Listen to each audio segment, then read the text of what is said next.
Kisah tragis pernikahan yang diabaikan selama 7 tahun ini akan membuat Anda mempertanyakan definisi cinta sejati.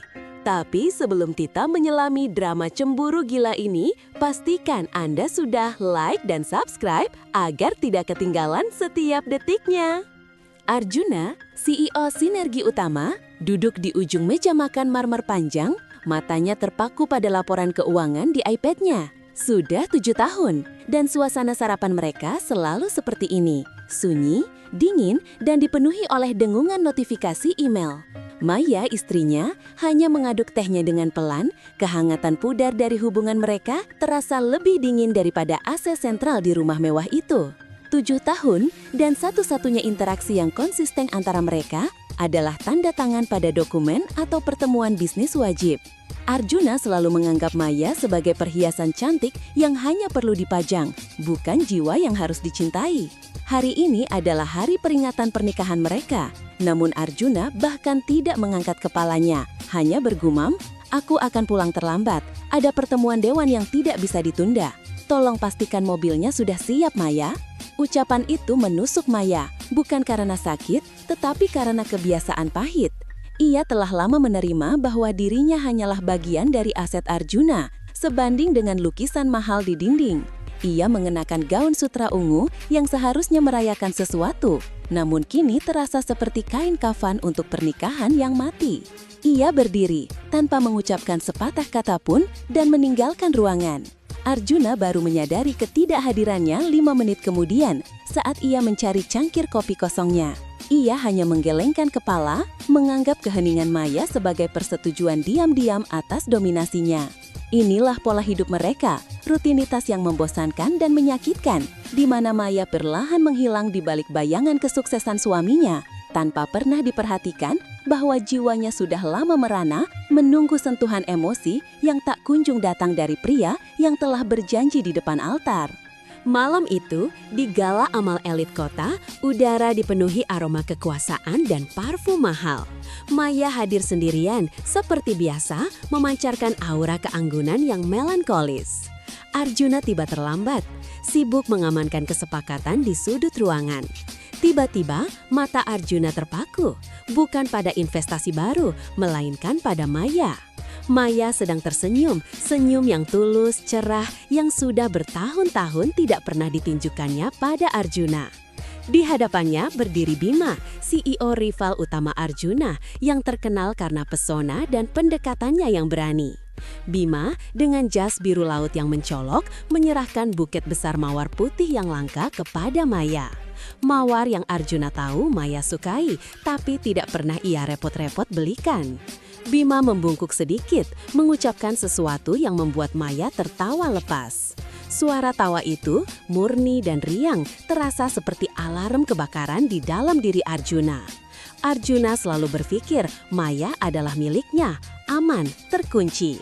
Melihat rivalnya memberikan perhatian dan mendapatkan respons emosional yang ia abaikan selama 7 tahun, memicu sesuatu yang gelap dalam dirinya. Itu bukan cinta, itu adalah pelanggaran wilayah. Bagaimana bisa asetnya, istrinya, membiarkan orang lain memberinya kebahagiaan? Rasa marah itu mendidih, lebih kuat dari amarah saat ia kehilangan jutaan dalam saham. Matanya menyipit, tinjunya terkepal di saku celananya. Ia merasakan gelombang panas yang mematikan, menyadari bahwa pengabaiannya telah menciptakan ruang kosong yang kini diisi oleh pesaingnya. Bima menyentuh lembut lengan Maya saat mengucapkan selamat tinggal. Sentuhan itu adalah titik didihnya. Begitu Bima menjauh, Arjuna bergerak seperti predator yang terluka. Dia menerobos kerumunan, wajahnya kaku dan matanya menyala-nyala. Dia mencengkeram pergelangan tangan Maya dengan kekuatan yang mengejutkan, memaksa buket mawar itu jatuh ke karpet. "Apa yang sedang kamu lakukan, Maya?" desisnya. Suaranya rendah dan dipenuhi racun. Maya, terkejut oleh intensitas yang tidak pernah ia lihat sejak masa pacaran mereka, berusaha melepaskan diri. "Arjuna, lepaskan. Apa masalahmu?" tanyanya kaget. Masalahku adalah Bima, rival terkutukku, menyentuh istrimu." 7 tahun aku membangun citra kekuasaan dan kamu merusaknya dengan bermain mata di hadapan semua orang, teriak Arjuna. Tidak peduli pada tatapan mata para tamu terhormat. Kemarahan itu bukan tentang perasaan Maya, tapi tentang kepemilikannya yang dipertanyakan. Maya menatapnya. Matanya kini dipenuhi kesedihan yang bercampur jijik. 7 tahun, kamu bahkan tidak pernah tahu apa warna gaun yang kupakai Arjuna. Bima hanya bersikap sopan, dan untuk memainkan mata, aku bahkan tidak tahu apakah kamu ingat bagaimana rupa mataku. Air mata Maya tidak keluar karena ia sudah terlalu kering. Arjuna, terperangkap dalam narsisme cemburunya, tidak mendengar kesedihan itu. Ia hanya melihat pengkhianatan. Ia menarik Maya keras, mendekatkannya ke tubuhnya, menunjukkan pada semua orang bahwa wanita ini adalah miliknya. Kita pulang, sekarang, perintahnya. Suaranya dingin dan mutlak, menyeret Maya keluar dari aula mewah itu, meninggalkan mawar putih yang terinjak-injak, simbol harapan yang dihancurkan oleh ego yang terlambat datang. Limusin hitam itu melaju membelah malam Jakarta yang dingin. Di dalamnya, keheningan terasa memekakkan, jauh lebih mematikan daripada teriakan apapun. Arjuna duduk tegak, jasnya yang mahal terasa mencekik. Sementara napasnya tersengal-sengal, menahan gelombang amarah yang masih membakar jiwanya. Ia sesekali melirik Maya yang duduk di seberangnya. Bayangan lampu jalan melintasi wajahnya yang kaku. Maya tidak menangis, ia sudah melampaui fase air mata. Ia hanya menatap jalanan yang sibuk, seolah-olah berusaha menghitung setiap lampu lalu lintas hanya untuk menghindari tatapan Arjuna. Rasa sakit fisik di pergelangan tangannya, tempat Arjuna mencengkramnya tadi, tidak seberapa dibandingkan dengan rasa sakit karena pengakuan pahit yang baru ia sadari. Arjuna tidak mencintainya, ia hanya mencintai kepemilikannya atas dirinya. Ia adalah piala, dan Bima baru saja mencoba mencurinya. Kau tahu, ini semua tidak akan terjadi jika kau tahu tempatmu. Suara Arjuna akhirnya memecah keheningan, rendah dan tajam seperti pecahan kaca. Maya perlahan memalingkan wajahnya, ekspresinya tenang. Yang anehnya membuat Arjuna semakin geram. Tempatku? Di mana tempatku Arjuna? Di balik bayanganmu? 7 tahun aku duduk di meja itu, di sebelahmu, seolah-olah aku tak terlihat. Dan malam ini, seseorang melihatku. Itu yang membuatmu marah. Bukan karena aku terluka, tapi karena harga dirimu terancam. Balas Maya. Suaranya pelan tapi menusuk, tanpa getar sedikit pun. Arjuna mengepalkan tangannya di lutut. Ia tidak bisa menerima logika itu, ia hanya melihat pembangkangan. Begitu mereka tiba di rumah, aura dingin istana marmer itu seolah menyambut kepahitan mereka. Arjuna langsung menuju lemari penyimpanan minuman keras di kamar utama, menuangkan scotch tanpa es. Maya, tanpa melepas gaun pestanya yang elegan, berdiri di tengah ruangan, membiangkan keheningan yang tersisa menjadi panggung bagi kata-kata yang sudah ia tahan selama bertahun-tahun. Arjuna menenggak minumannya, baru kemudian menoleh ke arah Maya dengan mata yang menyala. Mulai sekarang, kau tidak akan keluar rumah tanpa izin dariku Maya, dan kau akan mengakhiri hubungan, apapun itu, dengan Bima. Segera, perintahnya. Suaranya serak karena alkohol dan amarah. Maya tertawa, tawa hampa yang menyakitkan. Mengakhiri hubungan? Hubungan apa Arjuna? Aku tidak punya hubungan apa-apa dengannya. Yang aku punya adalah percakapan yang sudah lama hilang dariku. Dia bertanya tentang perasaanku, Arjuna. Kapan terakhir kali kamu melakukannya? Sejak kapan aku menjadi tahanan? Apakah cincin ini adalah belenggu emas? Ia menunjuk cincin kawinnya. Kemarahan Maya mulai meledak, memuntahkan semua rasa sakit dari pengabaian yang berkepanjangan. Kamu marah karena harga diri maskulinmu terluka. Kamu tidak mencintaiku. Kamu mencintai ide bahwa aku milikmu. 7 tahun aku menunggu, berharap kamu melihatku lebih dari sekadar dekorasi. Tapi kamu terlalu sibuk menghitung uangmu untuk melihat jiwa yang sekarat di sisimu. Serunya, suaranya bergetar tetapi tegas. Arjuna yang tidak terbiasa dengan pembelaan diri yang keras ini hanya bisa menatap, sedikit terkejut, namun dengan cepat menggantinya dengan ekspresi dominasi. Jangan berani-berani bicara denganku seperti itu, Maya. Kau adalah istriku, asetku, dan asetku tidak boleh diperiksa oleh rivalku. Pagi berikutnya di kantor Sinergi Utama, Arjuna duduk di kursi eksekutifnya, namun pikirannya jauh dari merger dan akuisisi. Laporan keuangan di mejanya tetap tidak tersentuh. Hanya ada satu hal yang memenuhi otaknya, Bima dan senyum Maya. Rasa cemburunya telah bermetamorfosis menjadi paranoia yang dingin dan terstruktur. Ini bukan lagi tentang emosi yang tidak ia kenali, melainkan tentang keamanan aset dan citra yang harus ia pertahankan. Ia memanggil kepala keamanan pribadinya, seorang pria kaku bernama Hendra, ke ruangannya. Mulai hari ini, Maya akan dipantau. Setiap pergerakannya, setiap panggilannya, setiap pertemuan. Perintah Arjuna, suaranya datar tanpa menunjukkan emosi apapun. Hendra hanya mengangguk, terbiasa dengan permintaan aneh dari atasannya. Pastikan tidak ada jejak. Jika dia bertemu Bima, aku harus tahu detailnya sebelum dia bahkan duduk, tambah Arjuna, matanya tajam dan penuh perhitungan. Ia kemudian meraih teleponnya, membatalkan semua pertemuannya, dan mulai mencari informasi detail tentang Bima, kelemahan, klien, dan yang paling penting, jejak hubungan masa lalunya dengan wanita. Arjuna bertekad untuk tidak hanya mengamankan istrinya, tetapi juga menghancurkan rivalnya di papan catur pribadi dan profesional. Ia tidak akan membiarkan Maya menjadi celah dalam pertahanan kekuasaannya. Dia meyakinkan dirinya sendiri bahwa tindakan ini adalah melindungi keluarganya, bukan obsesi yang lahir dari ego yang terluka. Arjuna kembali ke rumah malam itu lebih awal, membawa kotak beludru merah yang berat. Ia menemukan Maya di ruang baca, membaca buku, dikelilingi oleh ketenangan yang dingin. "Aku membelikanmu sesuatu," ujar Arjuna, meletakkan kotak itu di meja kopi tanpa ekspresi, seperti transaksi bisnis. Kotak itu berisi kalung berlian langka, sepotong perhiasan yang bernilai puluhan miliar yang dibelinya secara impulsif di pagi hari. Ini adalah bentuk permintaan maaf, atau lebih tepatnya, penegasan kembali kepemilikan menurut pemahamannya. Maya mendongak, matanya bertemu pandangan Arjuna yang sedikit gugup namun tetap sombong. "Hari peringatan pernikahan kita kemarin, bukan?" tanya Arjuna, suaranya sedikit dipaksakan untuk terdengar santai, mencoba menutupi kegagalannya mengingat. "Kau suka berlian." Maya menatap kotak itu sebentar, kemudian ke wajah Arjuna. Ia tidak menyentuhnya. "Aku tidak butuh berlian, Arjuna.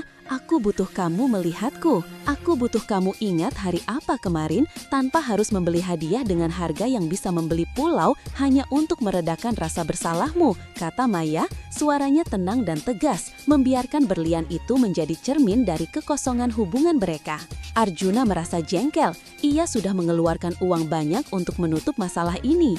"Jangan jadi dramatis, Maya. Ini adalah hadiah. Ambil saja. Ini akan terlihat bagus di pesta pimpinan Bank Sentral minggu depan. Dan itu akan memastikan semua orang tahu kau adalah Nyonya Sinergi Utama," desisnya, menegaskan bahwa nilai Maya adalah representasi dari statusnya. Maya menggeleng pelan. "Aku tidak akan memakainya. Aku tidak akan menjadi pajangan lagi. Ambil kembali, atau jual dan sumbangkan untuk amal. Mungkin itu bisa menebus pengabaianmu selama 7 tahun. Tolak Maya mentah-mentah, mengembalikan kotak berlian itu ke hadapan Arjuna, meninggalkan Arjuna yang terpaku oleh penolakan yang tak terduga itu. Beberapa hari setelah penolakan berlian itu, saat Maya sedang menyesap kopi di teras, kurir mengirimkan sebuah paket kecil. Itu adalah paket tanpa nama pengirim luar, hanya alamat rumah mereka yang berhasil melewati pemeriksaan ketat Hendra yang menganggapnya sebagai barang belanjaan Maya.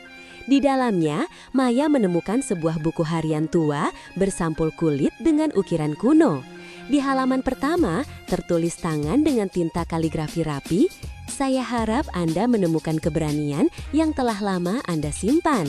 Di baliknya, ada kartu nama Bima dengan nomor telepon pribadi dan tulisan tangan yang singkat. "Pikiran yang tertawa tidak akan pernah bisa ditenangkan. B." Pesan itu sangat sederhana, namun memiliki dampak yang besar. Itu bukan rayuan vulgar, itu adalah pengakuan bahwa Bima melihatnya, jiwanya.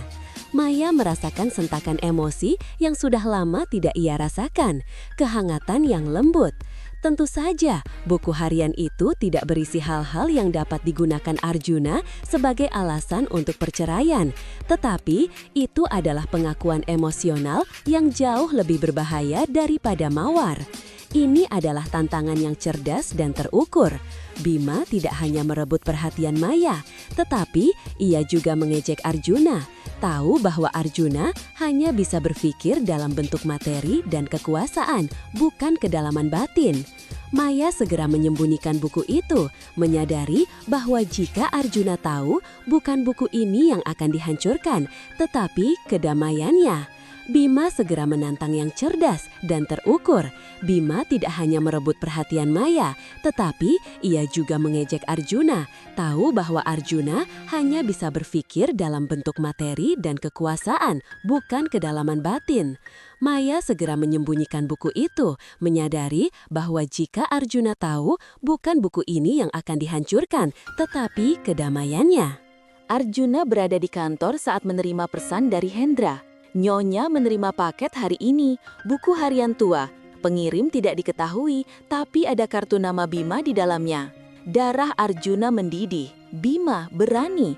Dia menggunakan trik psikologis yang licik, menyelinap di bawah radar pengawasan materialistis Arjuna. Ini adalah penghinaan langsung terhadap kekuasaannya. Arjuna meninggalkan kantornya segera, mengabaikan rapat mendesak, dan melaju pulang dengan kecepatan tinggi. Ketika dia tiba, dia langsung masuk ke ruang baca. Tempat Maya terlihat tenang membaca. "Di mana buku itu?" tuntut Arjuna. Suaranya rendah dan mengancam. Maya menatapnya, tidak terkejut, karena ia tahu gejolak ini hanya masalah waktu. "Buku apa yang kamu maksud?" tanyanya, berusaha tetap tenang. Arjuna menyambar tas tangan Maya, mencari-cari dengan kasar, lalu mulai menggeledah meja dan rak buku. "Jangan bohong padaku, Maya. Aku tahu Bima mengirimkanmu sesuatu. Ini adalah permainan kotor. Dia mencoba merayu istri orang lain. Apakah ini yang kau inginkan, menjadi gundik murahan rivalku?" Teriaknya, kata-kata kasar itu keluar tanpa filter. Maya bangkit, wajahnya pucat. "Tarik kata-katamu, Arjuna. Aku bukan barang kotoranmu.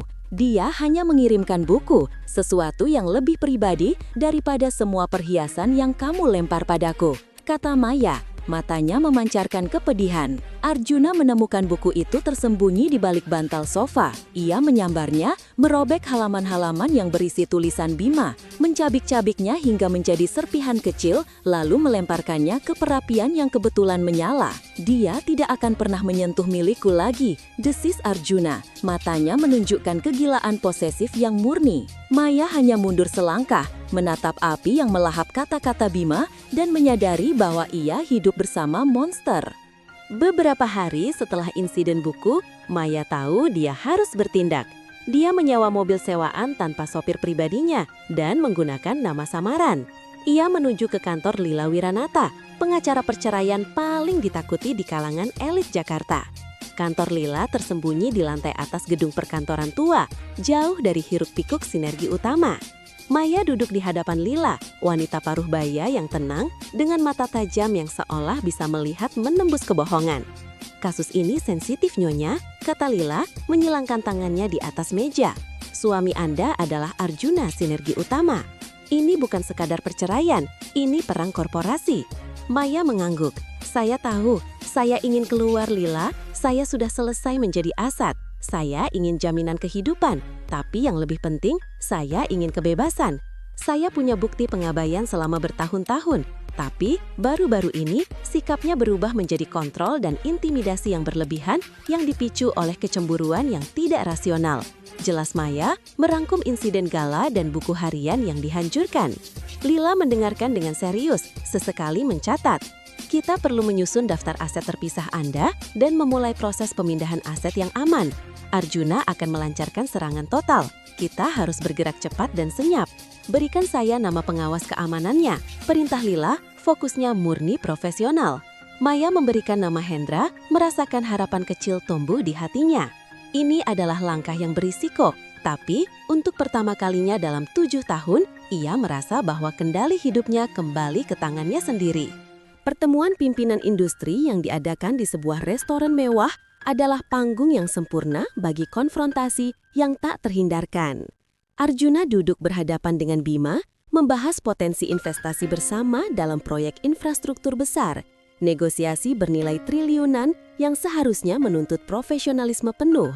Namun bagi Arjuna, ini adalah duel.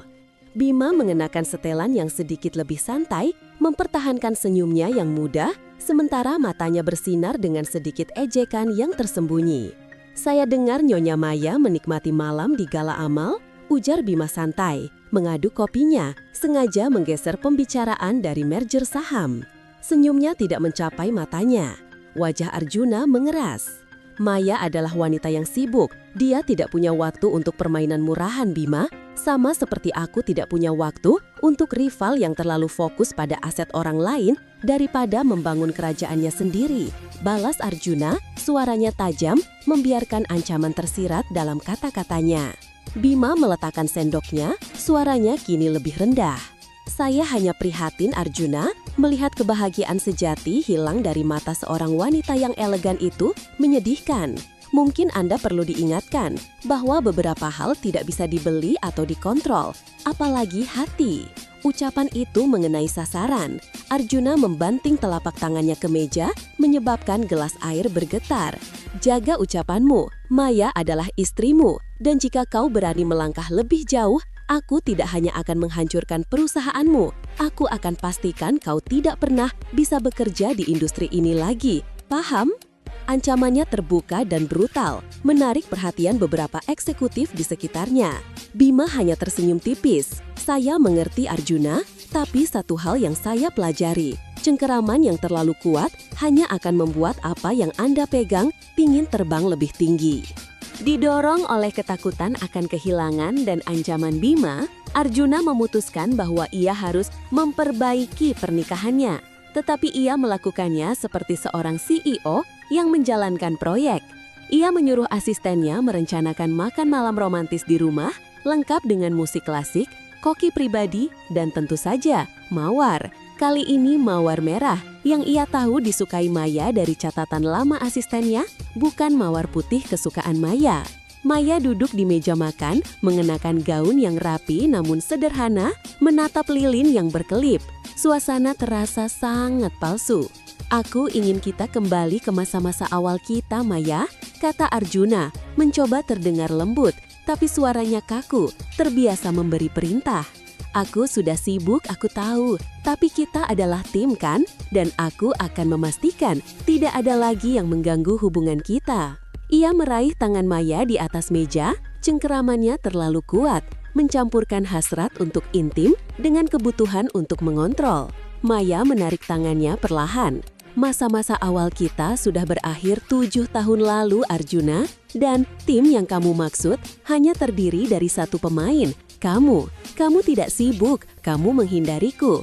Kamu menghabiskan 7 tahun membangun dinding di antara kita, dan sekarang kamu kaget ada orang lain yang berani mengintip ke dalamnya." Maya bertanya, kelelahan terpancar dari matanya. Arjuna mencoba memaksakan senyum. "Aku akan berubah. Lihat, aku sudah pulang lebih awal. Aku melakukan ini untuk kita. Aku tidak mau perceraian, Maya. Aku tidak akan membiarkan Bima mengambil apapun dariku, termasuk istriku." Kata-kata terakhir itu yang mengkhianati motifnya yang sebenarnya, menghancurkan sisa-sisa harapan Maya. Dia melihat upaya ini bukan sebagai cinta, tetapi sebagai manuver defensif korporat. Pagi itu, Maya memastikan Arjuna sudah terjaga, duduk di meja sarapan meskipun hanya ada kopi di hadapannya. Ia telah mengepak tas sederhana, meninggalkan semua perhiasan dan barang mahal yang telah menjadi belenggu emasnya di laci. "Aku pergi, Arjuna," kata Maya, suaranya mantap, memotong udara pagi yang dingin. Arjuna hampir menjatuhkan cangkir kopinya. Apa maksudmu? Kita baru saja makan malam romantis." Arjuna tergagap, rasa panik yang nyata mulai menyerang. Kehilangan Maya berarti skandal, kelemahan, dan kemenangan bagi Bima. Makan malam itu adalah pemakaman, Arjuna. Kamu hanya membuktikan apa yang telah kuketahui. Kamu hanya mencintaiku saat kamu takut kehilanganku pada rivalmu. Itu bukan cinta, itu kepemilikan. Aku tidak bisa hidup seperti itu lagi. Jelas Maya, berdiri tegak, memancarkan martabat yang belum pernah dilihat Arjuna sebelumnya. Arjuna berdiri, melingkari meja, mencoba mengambil tangan Maya, tetapi Maya mundur selangkah. Jangan bodoh, kita sudah menikah 7 tahun. Kamu pikir Bima akan benar-benar mencintaimu?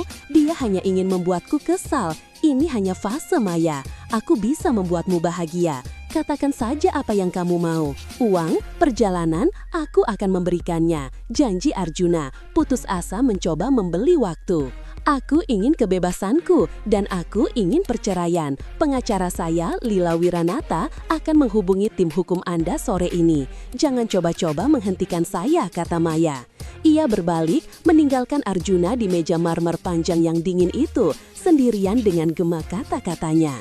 Untuk pertama kalinya, Arjuna merasakan kekalahan yang pahit, bukan dalam bisnis, tetapi di tempat yang selama ini ia anggap paling aman, di rumahnya sendiri. Arjuna berdiri mematung di ruang makan. Aroma kopi dingin dan mawar merah yang membusuk di udara menjadi saksi kekalahan pertamanya. Ia baru saja kehilangan aset paling berharga yang selama ini ia anggap tak tersentuh. Setelah beberapa detik syok, ia meledak. Ia menjungkir balikan meja marmer tempat sarapan mereka, cangkir kopi hancur berkeping-keping di lantai.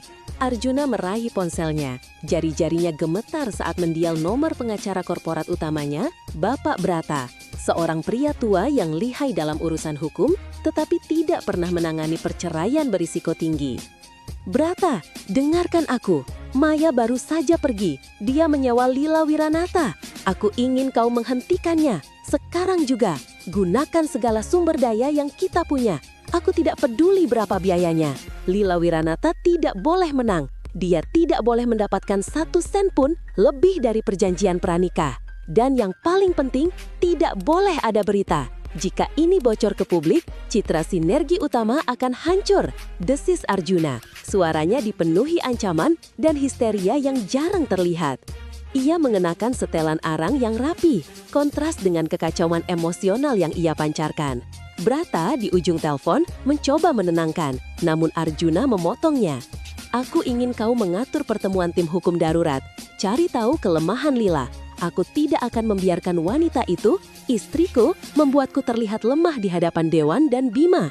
Ini bukan perceraian Brata, ini adalah perang habis-habisan. Aku ingin dia kembali, atau setidaknya dia tidak akan pernah bisa hidup tenang tanpaku. Tutup Arjuna, melempar ponselnya ke sofa kulit terdekat. Maya tiba di sebuah apartemen studio kecil di daerah Menteng yang tenang, jauh dari kemewahan rumah marmernya. Ini adalah tempat yang disiapkan oleh Lila Wiranata, tempat persembunyian yang aman dan tersembunyi dari mata Arjuna. Apartemen itu sederhana dengan jendela besar menghadap pepohonan, namun Maya merasakan kelegaan yang luar biasa. Seolah ia baru saja melepaskan gaun sutra berlapis baja yang mencekiknya selama 7 tahun. Ia mengenakan pakaian kasual, kaos katun dan jeans, sesuatu yang sudah lama tidak ia pakai. Ia duduk di tepi tempat tidur, menatap tas kecil di lantai yang berisi beberapa pakaian dan buku. Semua perhiasan mahalnya, berlian dan emas, ia tinggalkan. Ia menyentuh pergelangan tangannya, tempat Arjuna mencengkeramnya malam itu, dan kini hanya tersisa memar-samar. Maya mengambil nafas panjang, menikmati keheningan yang total. Tidak ada dengungan notifikasi email yang menyebalkan, tidak ada hawa dingin kesombongan Arjuna. Di sini ia adalah Maya, bukan Nyonya Sinergi Utama. Rasa takut masih ada, ia tahu Arjuna akan menyerang, tapi ada kekuatan baru dalam dirinya. Kekuatan yang didapat dari keberanian untuk melangkah keluar.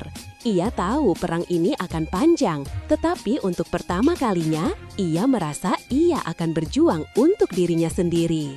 Hendra, kepala keamanan Arjuna, berdiri di depan meja eksekutif besar Arjuna tampak tegang. Ia terbiasa mengendalikan segala sesuatu, tetapi hilangnya Maya adalah kegagalan yang fatal. Arjuna duduk di kursinya, tatapannya membeku dan menusuk. Jelaskan, perintah Arjuna. Suaranya datar, lebih menakutkan daripada teriakan. Hendra menelan ludah. Nyonya pergi menggunakan taksi daring. Kami melacak ponselnya, tapi dia meninggalkan ponselnya yang biasa di rumah. Dia membawa ponsel sekali pakai yang baru diaktifkan, dibeli secara anonim 2 hari lalu. Mobil sewaan yang dipesan ke kantor Lila dibatalkan 5 menit sebelum penjemputan. Mereka menggunakan metode pengalihan yang sangat canggih, Tuan. Ini bukan pekerjaan amatir. Lila Wiranata bergerak dengan presisi militer, lapor Hendra. Arjuna menyentakkan rahangnya. Jadi, dia sudah merencanakan ini. Dia sudah bersekutu dengan rivalku, Bima, untuk menjatuhkanku, desis Arjuna. Mengabaikan bahwa Lila hanya bertindak profesional. Rasa paranoidnya menguat. Aku ingin setiap anggota tim pengawasanmu bekerja 24 jam. Cari tahu di mana Lila menyembunyikannya. Dan selidiki Bima. Dia pasti memberinya uang atau tempat berlindung. Aku ingin bukti yang tak terbantahkan. Juga Maya mencoba menghubungi Bima. Aku ingin tahu persis apa yang mereka bicarakan. Gandakan taruhan, Hendra. Jangan biarkan dia bernapas tanpa sepengetahuanku. Arjuna mengakhiri, tangannya mencengkeram pena emas di meja, hampir membuatnya bengkok. Ruang pertemuan di kantor firma hukum Sinergi Utama terasa tegang dan penuh asap rokok mahal. Di satu sisi, ada tim hukum Arjuna yang dipimpin oleh Brata, sekelompok pria berjas mahal yang tampak angkuh. Di sisi lain, Lila Wiranata duduk sendirian, memancarkan ketenangan yang dingin. Dia mengenakan setelan abu-abu yang tajam dan kacamatanya membingkai mata tajamnya. Brata memulai dengan ancaman halus. Nyonya Wiranata, saya rasa kita tidak perlu memperpanjang ini. Perjanjian pranikah Nyonya Maya sudah sangat jelas. Kami siap menawarkan paket penyelesaian yang sangat murah hati, asalkan dia menandatangani NDA ketat. Lila tersenyum tipis, senyum yang tidak menyenangkan. Tuan Brata, Anda tampaknya lupa. Klien saya tidak mencari uang, dia mencari keadilan. Kami memiliki bukti pengabaian emosional yang berkepanjangan, kontrol berlebihan, dan intimidasi yang dipicu oleh kecemburuan irasional Tuan Arjuna.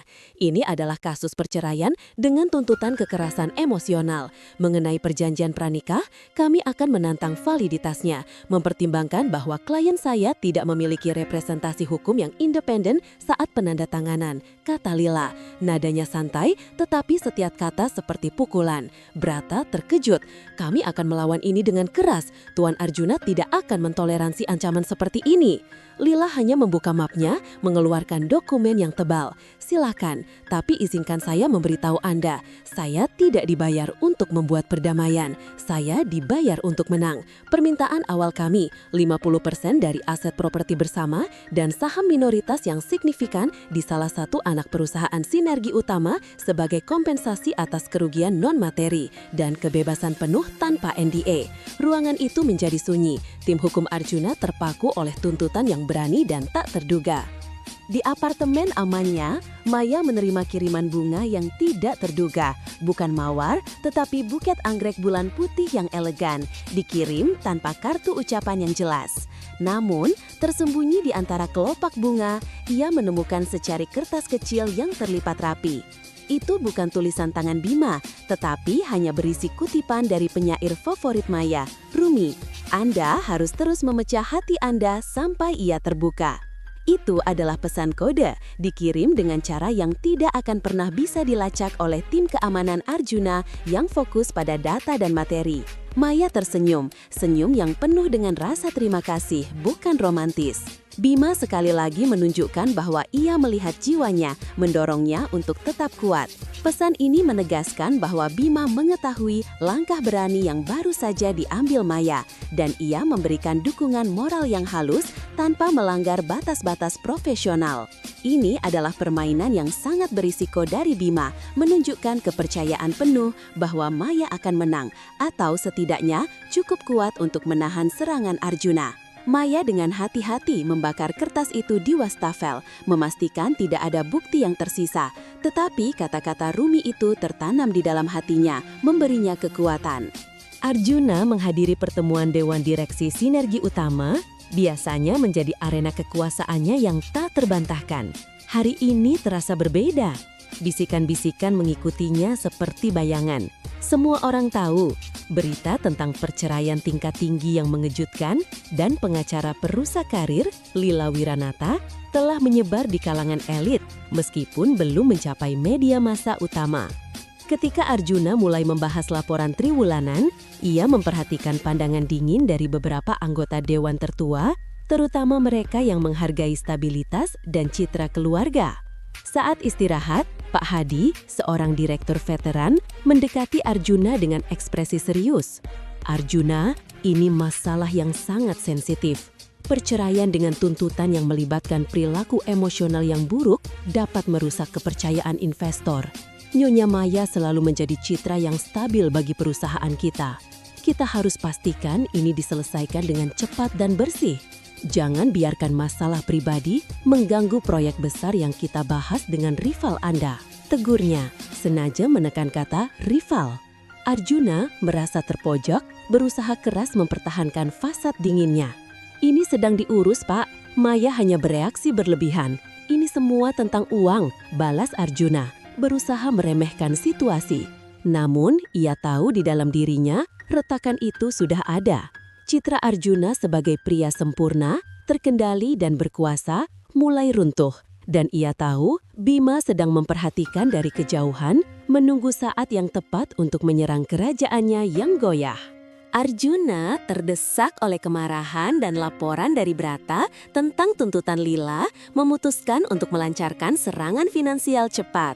Ia duduk di ruang kerjanya, menyusun rencana dengan kepala dingin, mengaktifkan mekanisme yang dirancang untuk mengunci aset. Ia memerintahkan tim keuangannya untuk membekukan semua rekening bank gabungan dan kartu kredit Maya, memastikan bahwa Maya hanya memiliki akses ke tunjangan bulanan yang sangat kecil dan ketat. Dia ingin kebebasan, dia akan tahu betapa mahalnya kebebasan tanpa uangku, gumam Arjuna pada dirinya sendiri, matanya menyala dengan kekejaman taktis. Ia juga mulai menekan sponsor amal besar yang dikelola Maya selama bertahun-tahun, menggunakan pengaruhnya untuk mengantam pembatalan dana, berharap hal ini akan memaksa Maya untuk kembali, atau setidaknya mengalihkan fokusnya dari gugatan. Dia berpikir bahwa Maya yang terbiasa hidup dalam kemewahan ekstrim akan menyerah dalam beberapa hari tanpa dukungan finansialnya. Arjuna meremehkan tekad Maya, percaya bahwa emas lebih kuat daripada keberanian. Ketika Maya menerima pemberitahuan dari Lila bahwa semua rekeningnya telah dibekukan, dia hanya menarik nafas. Dia sudah menduga ini. Di masa lalu, kehilangan akses ke kekayaan itu akan membuatnya panik. Tetapi sekarang, rasa keterbatasan itu justru memberikannya kejelasan. Maya duduk di meja kecil di apartemennya, menyelesaikan proposal untuk sebuah proyek amal kecil yang ia rencanakan untuk diluncurkan kembali. Proyek yang pernah ia abaikan karena tertekan oleh kewajiban sosial Arjuna yang lebih besar. Ia tahu bahwa Arjuna mencoba menyerangnya melalui pekerjaan amalnya, tapi ia menemukan bahwa organisasi akar umput kecil jauh lebih sulit untuk dipengaruhi daripada yayasan besar yang didominasi elit. "Maya, kita harus berhati-hati. Arjuna mencoba menekan sumber daya Anda," Lila memperingatkan melalui panggilan telepon yang terenkripsi. "Biarkan saja Lila, saya tidak butuh uangnya. Saya hanya butuh apa yang menjadi hak saya secara hukum. Saya bisa hidup tanpa kemewahan itu. Saya hanya membutuhkan kebebasan bergerak dan hak atas cerita saya," jawab Maya tegas. Ia telah menjual beberapa barang pribadi yang bukan hadiah Arjuna. Sebuah kamera mahal, beberapa buku edisi pertama, hanya untuk menutupi biaya operasional kecilnya. Kekuatan Maya kini datang dari kemampuannya untuk beradaptasi dan melepaskan diri dari rantai materialisme. Stres, kurang tidur, dan alkohol membuat penilaian Arjuna tumpul. Saat menghadiri wawancara pers yang singkat mengenai krisis energi, seorang reporter yang licik menyelipkan pertanyaan tentang rumor perceraiannya. Arjuna terperangkap dalam amarah yang tidak terkendali, melakukan kesalahan yang monumental. Nyonya Maya hanya termakan oleh fantasi. Dia adalah wanita yang tidak stabil secara emosional, terlalu sering di rumah, dan dia terlalu mudah dipengaruhi oleh orang luar. Dia tidak tahu apa yang dia inginkan. Dia akan kembali setelah dia menyadari bahwa kekayaan dan kekuasaan tidak tumbuh di pohon, ujar Arjuna dengan nada meremehkan yang terbuka, berusaha keras menampilkan Maya sebagai wanita gila yang tidak berterima kasih. Wawancara itu, meskipun singkat, menjadi viral. Keesokan harinya, komentar-komentar Arjuna dikutip di mana-mana. Lila Wiranata tersenyum saat membaca berita itu. Arjuna baru saja memberikan bukti sempurna tentang pengabaian emosional, narsisme, dan pola pikir kepemilikan yang menjadi inti dari gugatan perceraian Maya. Ini bukan lagi tentang Bima, ini adalah Arjuna yang menghancurkan dirinya sendiri di hadapan publik dan pengadilan. Setelah 7 tahun diabaikan, apakah Maya akhirnya akan menemukan kebahagiaan dengan pria lain? Atau apakah cemburu gila Arjuna akan menghancurkan segalanya? Tuliskan tebakan Anda di kolom komentar. Bima mengenakan jas biru tua yang elegan, memimpin rapat dewan darurat di perusahaannya. Kekacauan yang terjadi di Sinergi Utama, baik dari segi emosional Arjuna maupun citra publiknya, telah menciptakan peluang sempurna. Gentleman, Bima memulai, suaranya tenang. Kepercayaan pasar terhadap Sinergi Utama sedang goyah. Arjuna terlalu sibuk dengan urusan pribadinya dan komentarnya di pers kemarin menunjukkan kurangnya profesionalisme eksekutif. Sudah waktunya kita bergerak. Saya mengusulkan akuisisi agresif dari anak perusahaan energi terbarukan Sinergi Utama. Arjuna pasti terlalu sibuk membela diri di pengadilan untuk melihat manuver ini datang. Dia mengira aku hanya tertarik pada istrinya. Dia salah. Aku tertarik pada kedua asetnya, yang pribadi dan profesional. Bima menyatakan dengan senyum tipis, menunjukkan bahwa dia selalu bermain catur pada tingkat yang lebih tinggi daripada yang dipikirkan Arjuna. Bima tidak pernah hanya menginginkan Maya. Dia menginginkan kejatuhan total Arjuna. Dan Maya adalah kunci untuk membuka pintu kerentanan itu. Perintah dikeluarkan dan serangan pasar yang terkoordinasi diluncurkan, mengirimkan gelombang kejut melalui bursa saham yang langsung menekan harga Sinergi Utama, memaksa Arjuna menghadapi kenyataan bahwa ia kini menghadapi kerugian finansial yang nyata akibat obsesinya yang buta. Bima tidak pernah hanya menginginkan Maya, dia menginginkan kejatuhan total Arjuna. Dan Maya adalah kunci untuk membuka pintu kerentanan itu. Perintah dikeluarkan dan serangan pasar yang terkoordinasi diluncurkan, mengirimkan gelombang kejut melalui bursa saham yang langsung menekan harga Sinergi Utama, memaksa Arjuna menghadapi kenyataan bahwa ia kini menghadapi kerugian finansial yang nyata akibat obsesinya yang buta. Pagi di Sinergi Utama terasa mencekik. Arjuna duduk di belakang meja mahoni raksasanya, namun pandangannya tidak tertuju pada tumpukan dokumen, melainkan pada layar monitor yang berkedip-kedip menampilkan grafik saham perusahaannya. Garis merah tajam menusuk ke bawah, menunjukkan kerugian yang belum pernah terjadi sejak krisis ekonomi terakhir. Nilai saham Sinergi Utama anjlok 7% hanya dalam waktu 3 jam, tepat setelah berita tentang serangan akuisisi Bima dan, yang lebih parah, komentar meremehkan Arjuna tentang Maya menjadi viral. Ia menelpon kepala keuangan, suara Brata terdengar serak di ujung telepon. Tuan Arjuna, pasar panik. Komentar Anda tentang Nyonya Maya membuat investor berpikir Anda tidak fokus. Ditambah lagi, Bima bergerak cepat di sektor energi terbarukan kita. Ini pukulan telak. Arjuna mencengkram ponselnya hingga buku jarinya memutih. Ini bukan hanya tentang uang, ini adalah penghinaan total terhadap kekuasaannya dilakukan secara terbuka oleh rival yang ia benci, menggunakan istrinya sebagai senjata. Ini konspirasi, desis Arjuna, matanya menyala. Bima menggunakan Maya untuk menghancurkanku. Dia tahu kelemahan citra publik kita. Aku ingin kau hentikan perdarahan ini, Brata. Lakukan buyback saham, apapun itu. Dan atur pertemuan dengan Dewan Direksi sore ini. Aku akan menunjukkan kepada mereka semua bahwa aku masih memegang kendali. Hendra dan Lila, Bima dan Maya, mereka semua akan membayar mahal untuk lelucon murahan ini. Aku tidak akan membiarkan mereka mengubah perceraian menjadi serangan pengambil alihan perusahaan. Ini adalah perang total dan aku tidak akan kalah dalam perang yang dilancarkan di wilayahku sendiri. Ia membanting gagang telepon, menggeser monitor, memperlihatkan peta kekaisaran bisnisnya, kini terlihat bergetar di tengah badai yang ia ciptakan sendiri. Di sebuah ruang sidang yang sunyi, Lila Wiranata berdiri tegak di hadapan hakim, memancarkan kepercayaan diri yang mematikan. Ia tidak berbicara dengan nada marah, tetapi dengan logika hukum yang dingin. Di hadapannya, pengacara Arjuna, Brata, tampak gelisah. Yang mulia, klien kami, Nyonya Maya, telah ditinggalkan tanpa akses finansial sama sekali. Suatu tindakan yang jelas merupakan hukuman dan kontrol. Suaminya, Tuan Arjuna, secara publik menyebutnya sebagai wanita yang tidak stabil secara emosional, yang tidak tahu apa yang dia inginkan.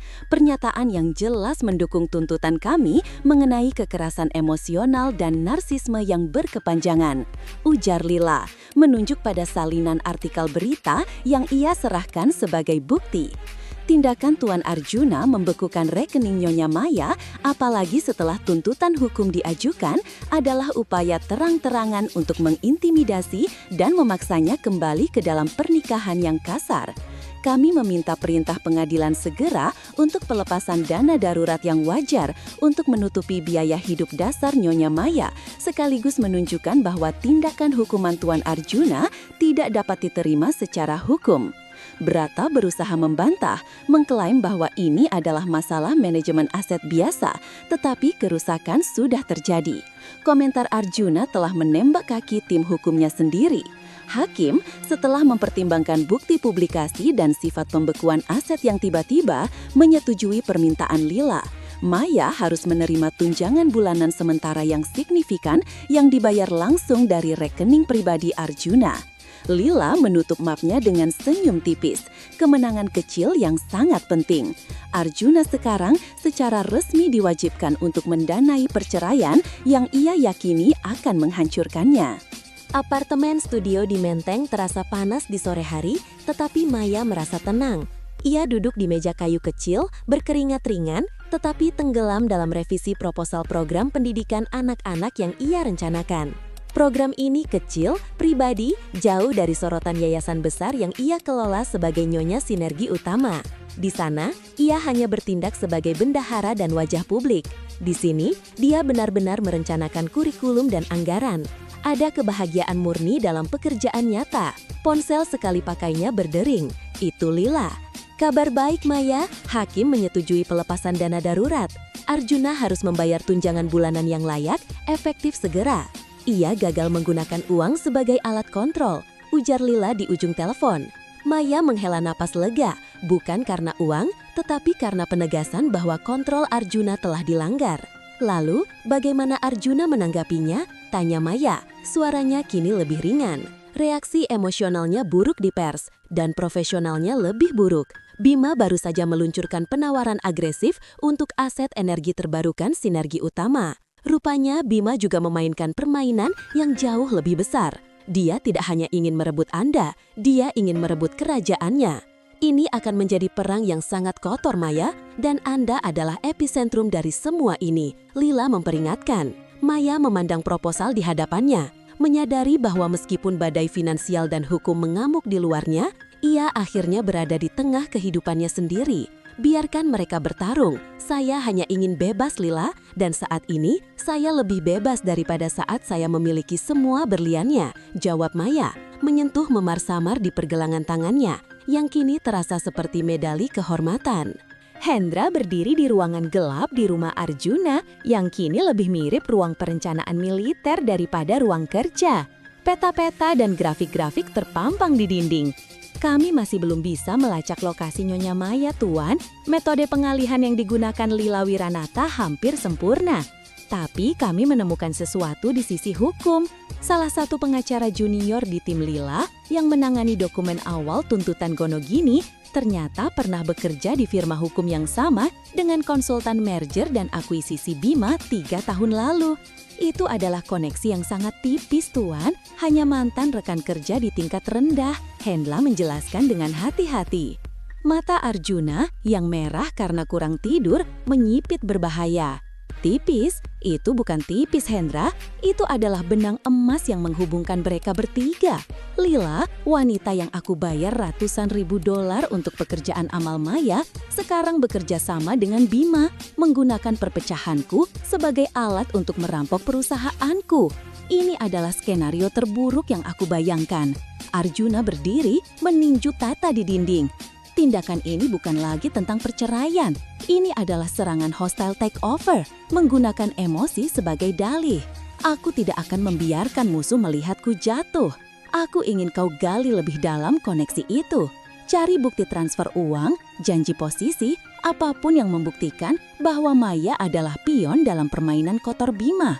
Jika pengadilan percaya dia adalah korban emosional, kita harus membuktikan dia adalah penjahat korporasi yang licik. Perintah pengadilan itu, uang yang dia ambil hanyalah modal awal operasi mereka. Arjuna bergumam, narsismenya kini sepenuhnya mengubah Maya dari korban menjadi dalang kejahatan yang sempurna. Di lantai puncak Menara Abadi, markas pesaing Sinergi Utama, Bima duduk di meja kaca yang modern. Di hadapannya, tim keuangannya yang muda dan agresif sedang merayakan keberhasilan guncangan pasar yang mereka ciptakan.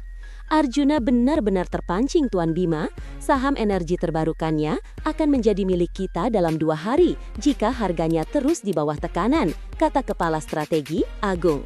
Bima tersenyum, namun ada ketegasan yang dingin dalam pandangannya.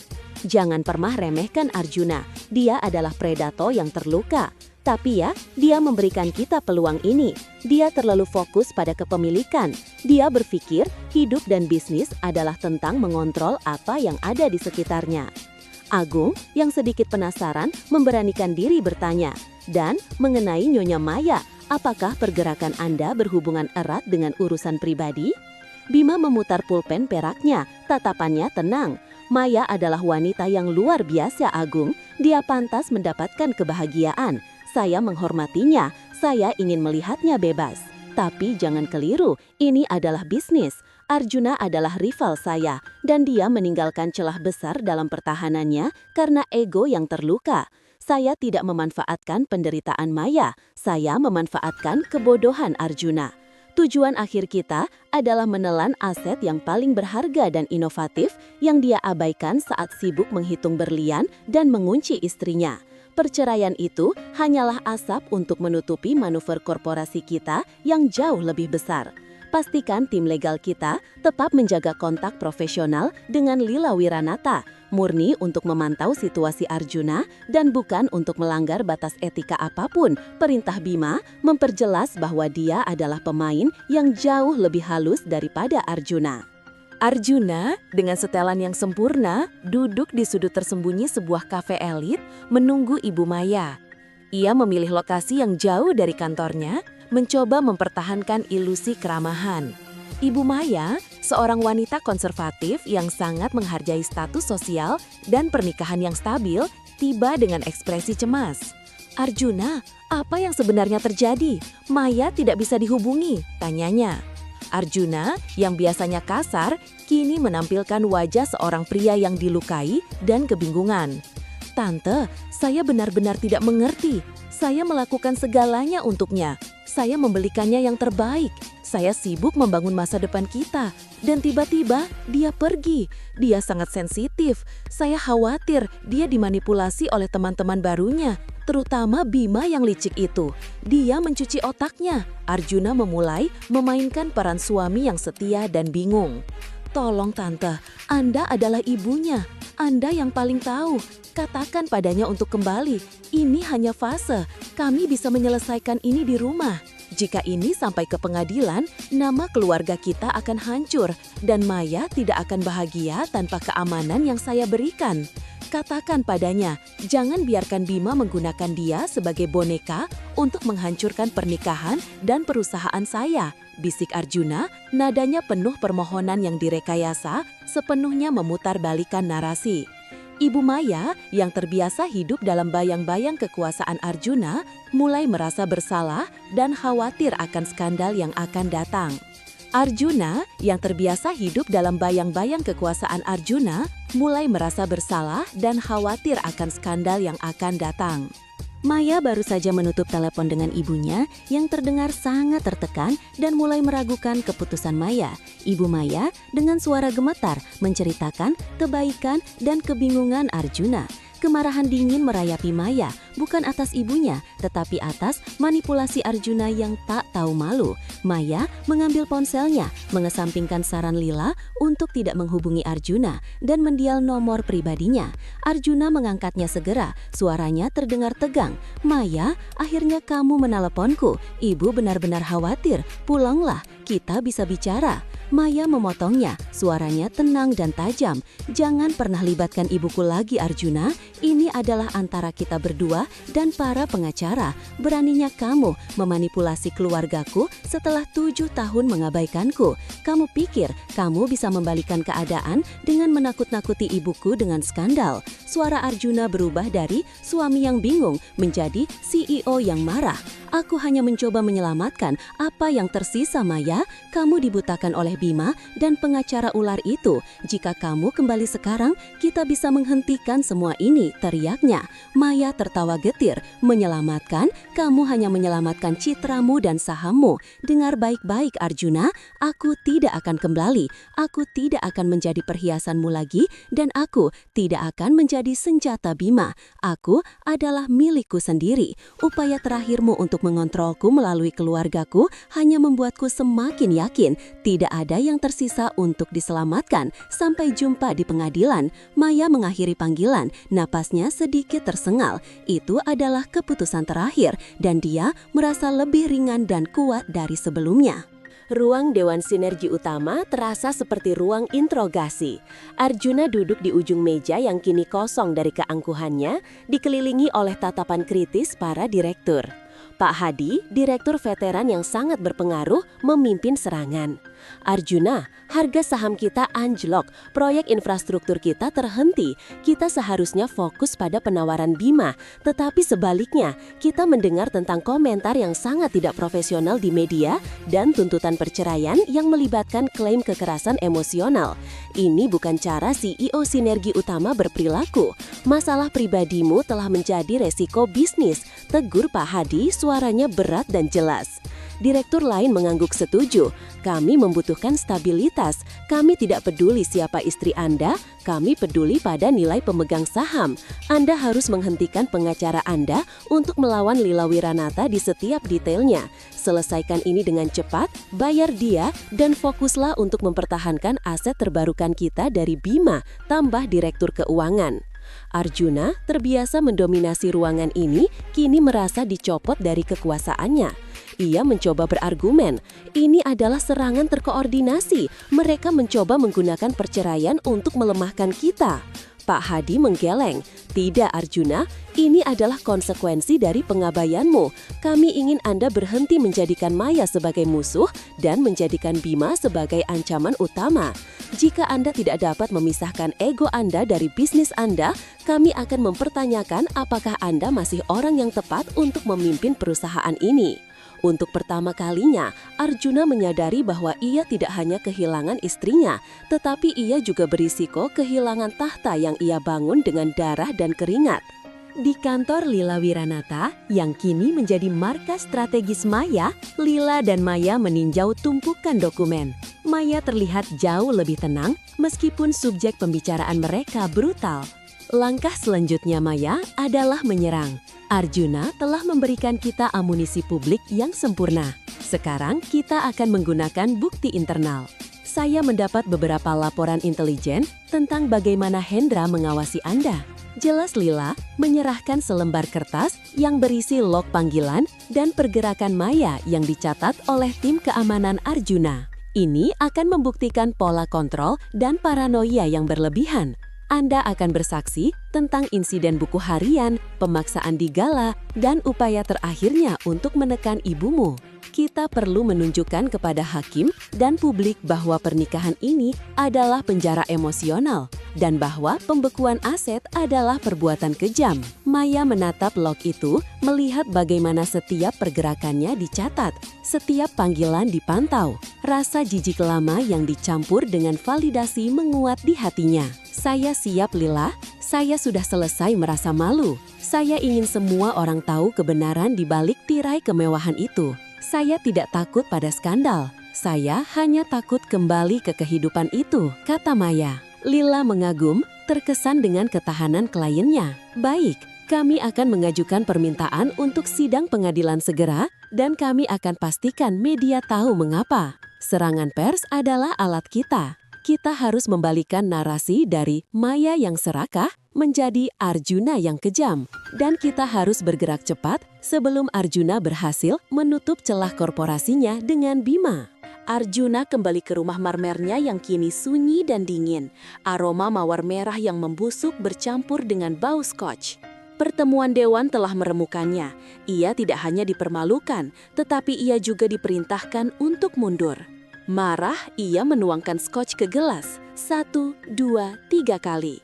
Ponselnya berdering, itu dari Brata, memberitahukan permintaan sidang umum Lila Wiranata. Sialan, teriak Arjuna, melempar gelasnya ke perapian yang kebetulan menyala, menyebabkan pecahan kaca dan api berkobar. Ia tidak bisa mentolerir penghinaan ini. Bima menyerangnya secara finansial, Dewan meragukannya, dan Maya menghancurkan citranya. Ia membutuhkan kemenangan. Sekarang, Arjuna dalam keadaan mabuk dan diselimuti amarah, meraih teleponnya dan menelpon Agung, kepala merger dan akuisisi. Lupakan buyback saham. Aku ingin kau melakukan penawaran tandingan untuk aset energi terbarukan itu, berapapun harganya. Aku tidak peduli jika kita harus membayar premium 50% lebih tinggi dari nilai pasar.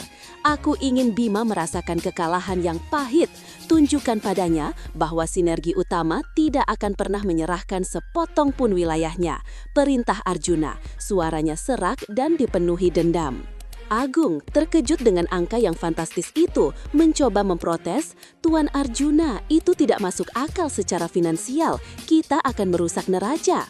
Arjuna memotongnya dengan desisan mematikan. Lakukan saja, aku tidak peduli dengan neraca.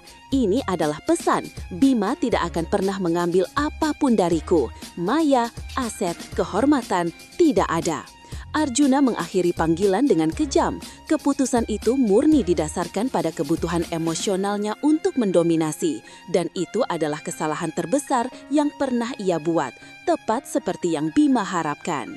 Keesokan paginya, Bima duduk di kantornya, menyesap tehnya, sementara kepala keuangannya menyerahkan laporan tentang penawaran tandingan gila-gilaan Arjuna. 50% di atas nilai pasar, Tuan Bima.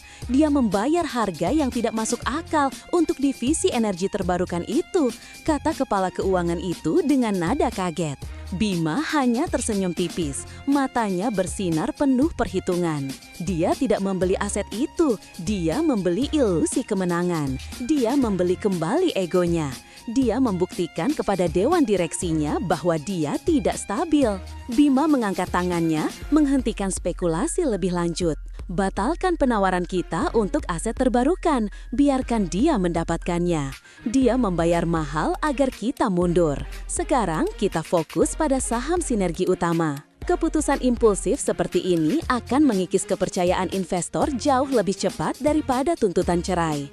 Kita akan menyerang aset inti mereka, menggunakan uang yang ia buang dengan sia-sia untuk menutupi harga diri yang terluka. Dia pikir dia menang, tetapi dia baru saja menghancurkan likuiditasnya sendiri untuk kesombongan. Arjuna menghitung uang, tapi aku menghitung kelemahan. Maya telah menunjukkan padaku kelemahan terbesarnya, kebutuhan untuk mengontrol segalanya, bahkan jika itu berarti menghancurkan dirinya sendiri. Persiapkan tim untuk gelombang serangan kedua. Ini baru permulaan dari kejatuhan Sinergi Utama. Perintah Bima, senyumnya kini menyebar, puas dengan hasil dari permainan catur yang ia mainkan di kepala Arjuna. Arjuna kembali ke kantor Sinergi Utama, rasa euforia karena kemenangan atas aset energi terbarukan itu cepat pudar digantikan oleh laporan keuangan brutal di meja kerjanya. Brata, dengan wajah pucat dan mata yang menampakkan rasa takut, menunjukkan angka kerugian likuiditas yang ditimbulkan oleh penawaran tandingan yang gila-gilaan itu. Arjuna akhirnya menyadari ia telah dipermainkan Bima. Bima tidak pernah menginginkan aset itu. Dia hanya ingin Arjuna menghancurkan kekuatannya sendiri, menguras kas perusahaan dengan harga yang tidak masuk akal. Amarah Arjuna melampaui batas. Bukan lagi amarah cemburu karena kehilangan Maya, tapi amarah seorang jenderal yang telah dikhianati dan dipermalukan di hadapan dewan dan rivalnya. Dia membanting iPad-nya yang sudah retak ke lantai marmer ruang kerjanya, menghancurkan layarnya menjadi serpihan kecil. Arjuna menoleh ke Hendra yang berdiri kaku, jas arang yang dikenakannya terasa mencekik leher. Bima, dia menipuku. Dia tahu kelemahanku. Dan Maya, istriku, pasti terlibat. Mereka pasti merencanakan ini bersama. Ini bukan perceraian, ini adalah pengkhianatan tingkat tinggi, desis Arjuna, matanya berputar mencari target baru. Kehilangan puluhan triliun rupiah lebih menyakitkan daripada kehilangan Maya, karena itu menunjukkan kebodohan dan kelemahan yang selama ini ia sembunyikan. Dia memerintahkan Hendra untuk memusatkan seluruh sumber daya untuk mencari bukti konkret tentang kolaborasi antara Maya dan Bima, bukan hanya koneksi hukum kecil, tetapi bukti perencanaan finansial yang mengikat. Dia harus membuktikan kepada dewan dan dirinya sendiri bahwa tindakannya benar, bahwa dia adalah korban konspirasi, bukan CEO yang tidak kompeten dan terbutakan oleh ego. Di kantor Lila Wiranata, Lila duduk berhadapan dengan Maya yang kini mengenakan blus putih sederhana dan rok pensil, memancarkan aura ketenangan yang kuat, jauh dari keanggunan melankolisnya yang dulu. Lila menyalakan TV plasma besar di dinding, menayangkan berita utama yang mengutip komentar meremehkan Arjuna tentang Maya, dan secara bersamaan menunjukkan anjloknya saham Sinergi Utama akibat penawaran tandingan yang impulsif. Lihat Maya, kata Lila menunjuk layar. Arjuna melakukan pekerjaan kita untuk kita. Dia membuktikan di depan umum bahwa dia tidak stabil secara emosional dan tidak mampu mengontrol dorongan posesifnya yang juga merusak bisnis.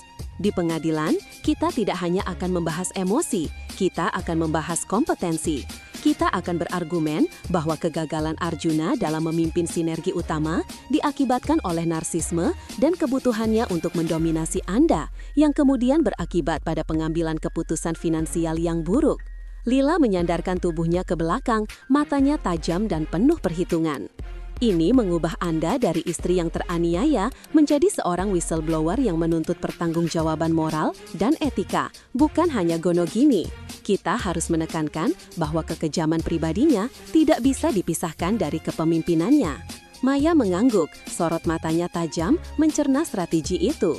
Saya mengerti, saya harus berbicara bukan sebagai korban, tetapi sebagai seseorang yang telah melihat kerusakan yang ditimbulkan oleh egonya dari dalam.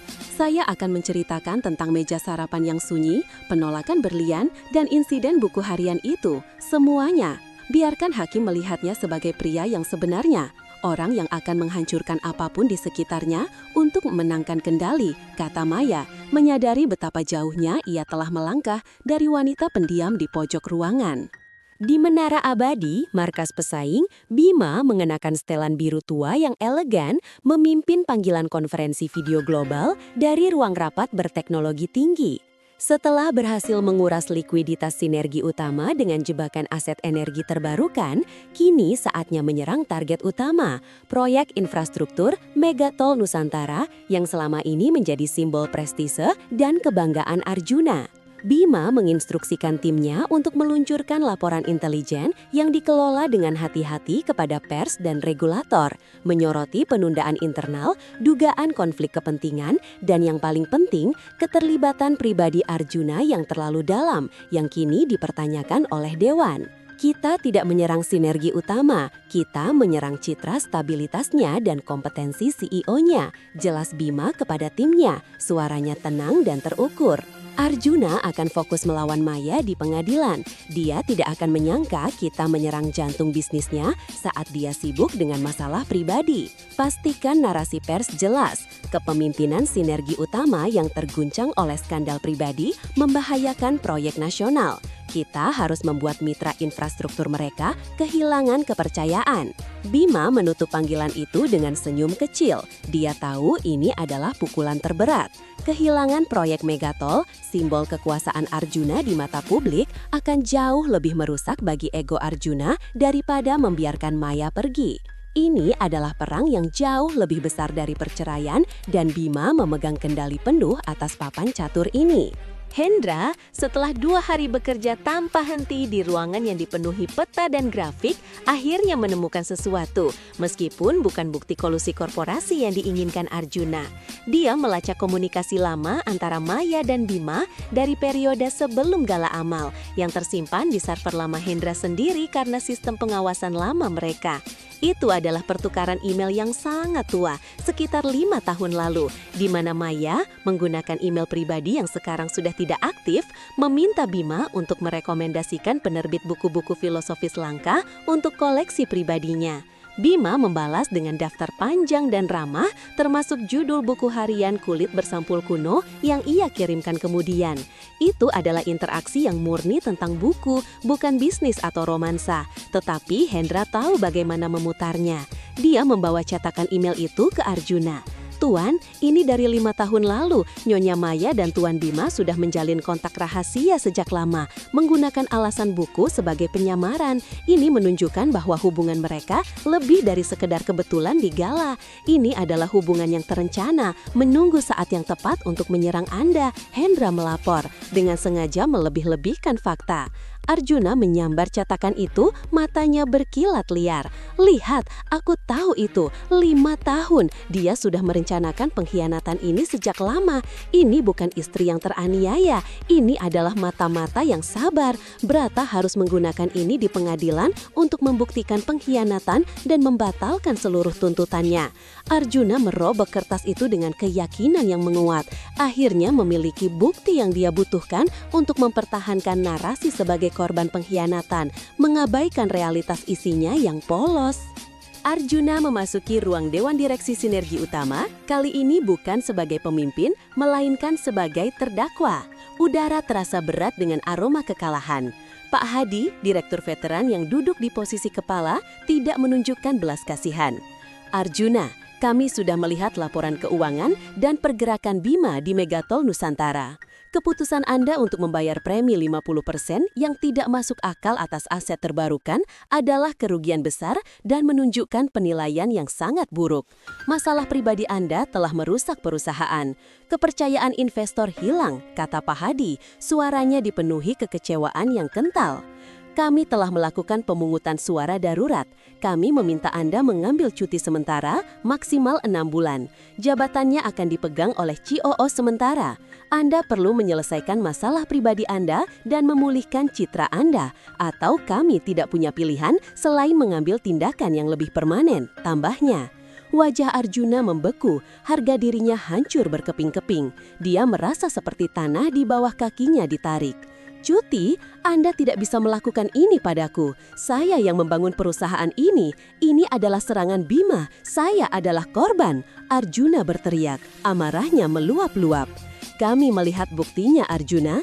Buktinya adalah saham yang anjlok dan rekaman wawancara Anda yang meremehkan Nyonya Maya di publik. Anda mengutamakan ego Anda di atas kepentingan perusahaan dan itu tidak dapat diterima, potong Direktur Keuangan dengan dingin. Arjuna bangkit, matanya penuh kebencian. Dia tahu dia kalah dalam pertempuran korporasi. Sekarang, satu-satunya tempat untuk membalas dendam adalah di ruang sidang, tempat ia akan membuktikan bahwa Maya adalah pengkhianat. Malam hari di apartemen Menteng, Maya duduk di sofa kecil, membaca ulang catatan yang disiapkan Lila untuk kesaksiannya. Kelelahan dan ketegangan terlihat jelas di wajahnya, tetapi matanya memancarkan tekad. Dia harus menceritakan bagaimana rasanya menjadi aset Arjuna selama 7 tahun, bagaimana isolasi itu mencekiknya, dan bagaimana ancaman Arjuna telah menjadi nyata. Dari pergelangan tangan yang memar hingga pembekuan rekening, sebuah ponsel sekali pakai di wajah bergetar. Itu Bima.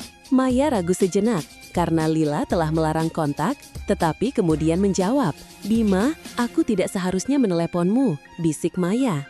Suara Bima terdengar hangat dan menenangkan. "Saya tahu, Saya hanya ingin Anda tahu, saya di sini bukan untuk merayakan kejatuhan Arjuna atau untuk memanfaatkan situasi ini. Saya di sini untuk melihat Anda mendapatkan apa yang pantas Anda dapatkan, kebebasan dan pengakuan atas nilai Anda. Saya tahu besok akan sulit. Katakan yang sebenarnya, Maya. Hanya itu yang dibutuhkan. Anda kuat, kata Bima. Kata-kata penyemangat itu, bebas dari tuntutan, memberikan Maya kekuatan yang berbeda dari yang ia rasakan selama ini. Terima kasih Bima, saya akan melakukannya.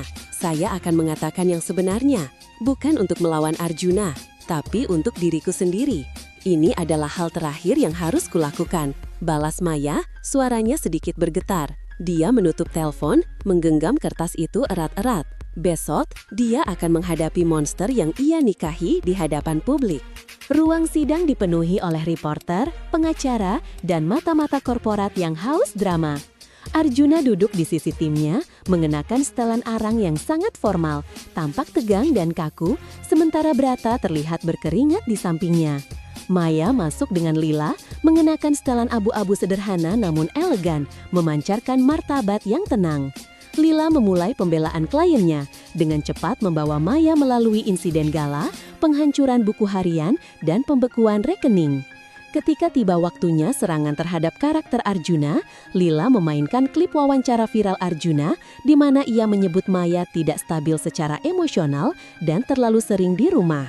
Ruangan itu berdesir. Yang mulia, kata Lila, suaranya menawan namun tegas, Tuan Arjuna tidak hanya melakukan kekerasan emosional secara pribadi, ia melakukannya secara terbuka, meremehkan karakter istrinya di depan jutaan orang.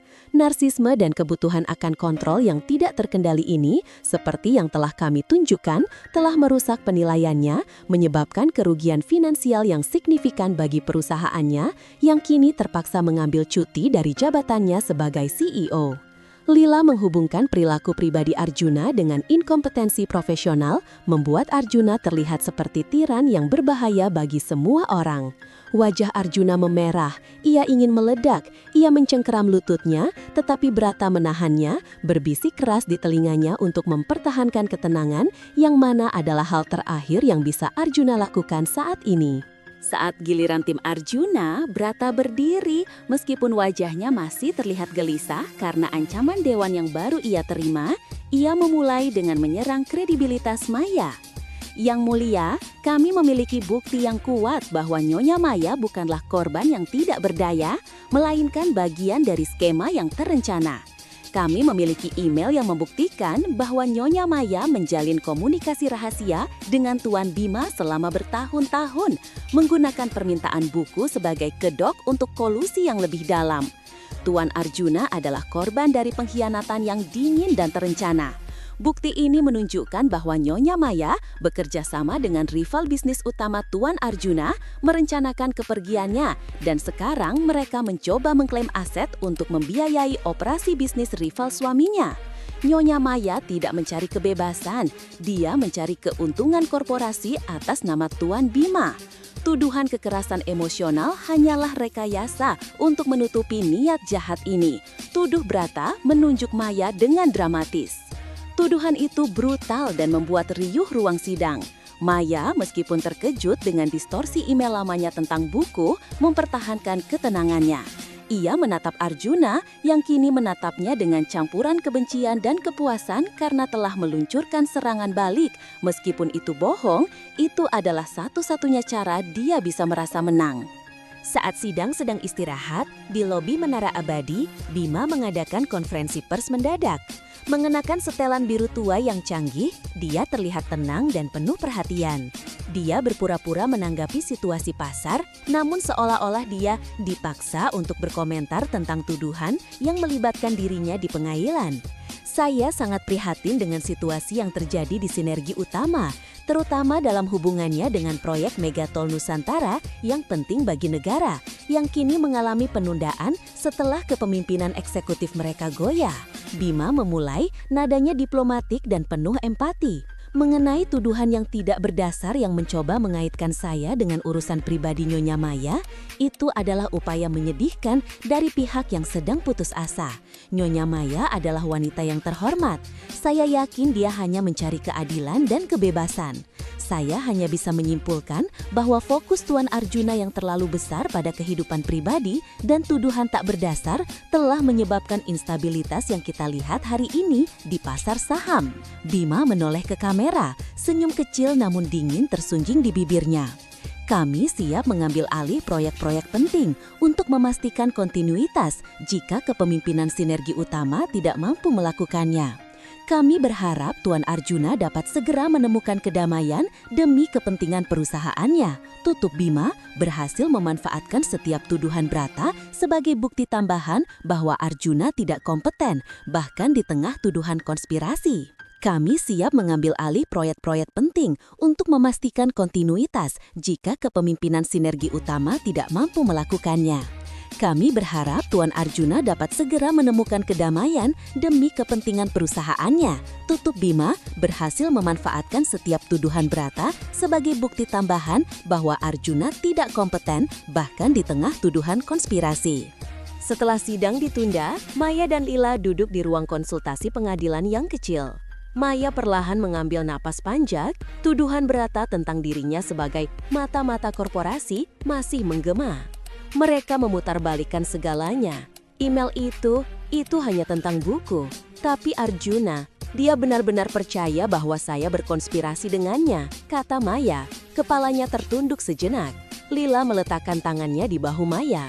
Tentu saja dia percaya. Itu satu-satunya cara dia bisa menerima kekalahan. Dia harus menjadikan Anda penjahat. Atau dia harus mengakui bahwa dia gagal sebagai suami dan CEO. Fokuslah Maya. Kita menang di pengadilan. Hakim melihat narasinya sebagai upaya untuk mengalihkan perhatian dari kekejaman pribadinya. Tuduhan itu adalah kartu liar yang tidak berdasar, tegas Lila. Maya mengangkat kepalanya, matanya kini dipenuhi dengan kejelasan yang tenang. Saya tidak peduli lagi tentang apa yang dia yakini atau apa yang Bima lakukan di luar sana dengan perusahaannya. Saya hanya ingin menjadi diri sendiri tanpa bayangan mereka. Saya telah menceritakan kisah saya di pengadilan. Itu yang paling penting. Lanjutkan Lila, saya ingin percepatan putusan. Saya siap menghadapi apapun di luar sana selama saya tidak kembali ke sangkar emas itu, kata Maya. Senyum tipis menunjukkan bahwa dia telah mencapai titik kekuatan batin yang tak tergoyahkan. Ia telah memenangkan pertarungannya sendiri bahkan sebelum palu hakim diketuk. Ego Arjuna telah terbangun dan kini ia tahu bahwa ia bisa kehilangan satu-satunya hal yang ia yakini mutlak miliknya. Apakah Maya akan menyerah pada posesif gila ini atau ini adalah awal dari pembalasan dendamnya? Tonton kelanjutannya di video berikutnya dan jangan lupa subscribe agar Anda tidak ketinggalan babak selanjutnya dari drama CEO versus istri.